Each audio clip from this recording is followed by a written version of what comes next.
kaan rabbi isinirraa fuudheera, kaan mana hidhaa galeera.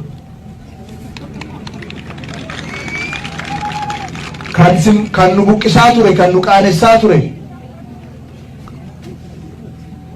kan faallaa nutti deemee waraana nutti bobbaasaa ture, kaan qaallitti jira, kaan immoo rabbi fudhate sinuu beektu.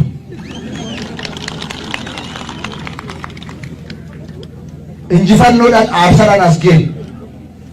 Mootummaan naannoo Oromiyaa injifannoo kana lafa qabsiisuudhaaf kallattii maraan jiruuf jireenya uummata keenyaa jijjiiruudhaaf karoorsee xiyyeeffatee hojjechaa jira.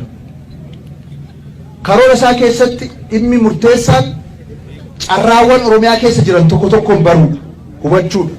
Carraawwan sana immoo karoora qopheessee hojiitti hiikuudha.